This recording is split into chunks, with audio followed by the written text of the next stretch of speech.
সংবাদ সবাইকে স্বাগত জানাচ্ছি। আমি ফিরোজ তোহা। শুরুতেই সংবাদ শিরোনাম জানিয়ে দেব সর্বশেষ আপডেট বাংলা সংবাদ। শুরুতেই শিরোনাম।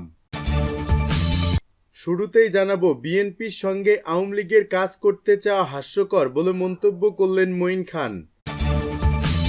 এদিকে 15 দিনের রিমান্ডে সাবেক কৃষিমন্ত্রী আব্দুর রাজ্জাক।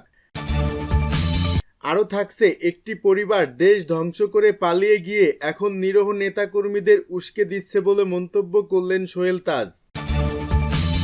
এতক্ষণ শুনছিলেন সংবাদ শিরোনাম, এখন থাকছে বিস্তারিত।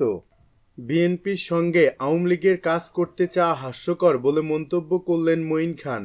বিএনপির সঙ্গে আওয়ামী লীগের একত্রে কাজ করতে চাওয়ার আগ্রহ হাস্যকর বলে মন্তব্য করেছেন বিএনপির স্থায়ী কমিটির সদস্য ডক্টর আব্দুল মঈন খান। জাতীয় চক্ষুবিজ্ঞান ইনস্টিটিউট ও হাসপাতালে জুলাই আগস্ট বিপ্লবে আহত ছাত্র জনতাকে আর্থিক সহযোগিতা ও পুনর্বাসন কার্যক্রমের উদ্বোধনী অনুষ্ঠানে তিনি একথা বলেন। ডক্টর অ্যাসোসিয়েশন অব বাংলাদেশ এ উদ্যোগ গ্রহণ করেছে। ডক্টর মঈন খান বলেন, বিএনপির সঙ্গে আওয়ামী লীগ একত্রে কাজ করতে চায়, এমন কথা হাস্যকর। মুখোশধারী হয়ে আওয়ামী লীগ যেন দেশে আবার ফিরে আসতে না পারে, তার জন্য সবাইকে সচেতন থাকতে হবে। তরুণদের দেখানো পথে দেশকে নতুন করে গড়তে হবে। তিনি বলেন, কেবলমাত্র বন্দুকের জোরে 15 বছর সবাইকে দমিয়ে রেখেছিলেন স্বৈরশাসক। ছাত্র জনতার অভ্যুত্থানে তাদের পতন হয়েছে। আওয়ামী লীগ কাপুরুষের মতো আত্মসমর্পণ করেছে।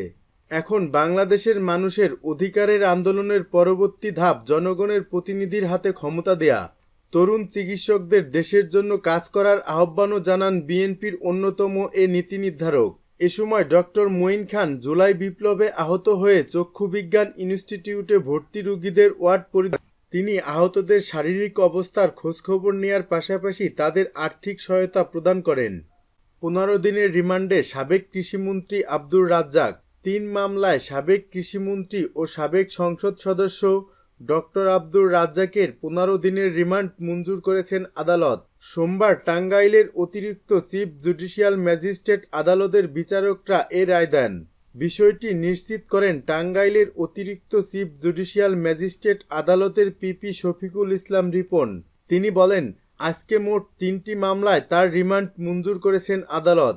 গত 4 আগস্ট মধুপুর উপজেলায় হামলার ঘটনায় একটি হত্যা চেষ্টা মামলা, অপর দুটি হল মির্জাপুরে ইমন হত্যা ও টাঙ্গাইল সদরে মারুফ হত্যা মামলা। আমরা রাষ্ট্রপক্ষ রিমান্ড শুনানিতে খুবই খুশি, কিন্তু তার উপযুক্ত শাস্তি হলেই আমরা সন্তুষ্ট হব। অপরদিকে সকাল থেকে আদালত প্রাঙ্গণে বৈষম্য বিরোধী ছাত্র আন্দোলনের শিক্ষার্থীরা অবস্থান নেন। পরে বিকাল 3:30টার দিকে রাজ্জাককে আদালতে তোলার সময় তার উপর ডিম নিক্ষেপ করে শিক্ষার্থীরা। এ সময় বৈষম্য বিরোধী নানা স্লোগান দেন তারা। বৈষম্য বিরোধী ছাত্র আন্দোলনের সমন্বয়ক আলামিন বলেন, আমরা সাধারণ শিক্ষার্থীরা রাজ্জাকের উপযুক্ত বিচার চাই ও যারা এখনও বাহিরে তাদের শীঘ্রই গ্রেপ্তারের দাবি জানাচ্ছি। একটি পরিবার দেশ ধ্বংস করে পালিয়ে গিয়ে এখন নিরীহ নেতাকর্মীদের উস্কে দিচ্ছে বলে মন্তব্য করলেন সাবেক স্বরাষ্ট্র প্রতিমন্ত্রী সোহেল তাজ। নিজের ভেরিফাইড ফেসবুকে দেয়া এক পোস্টে তিনি এই মন্তব্য করেন। সোহেল তাজ রাজধানীর 0 পয়েন্টে আওয়ামী লীগের 2 কর্মীকে আটক ও মারধরের একটি প্রতিবেদনের স্ক্রিনশট দিয়ে এ পোস্ট করেন।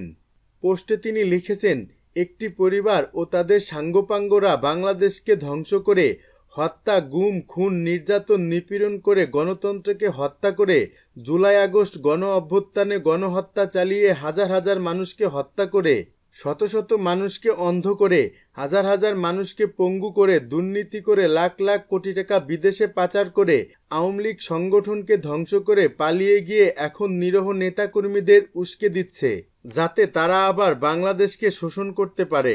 তারা বিদেশে বসে পাচার করা টাকার পাহাড়ে বসে খেলা দেখছেন। তিনি আরও লেখেন, বিশেষ দ্রষ্টব্য, নীতি আদর্শ বিচিত্র খারাপ মানুষের প্রশংসা আমার প্রয়োজন নাই, আমি আপনাদেরকে চিনি।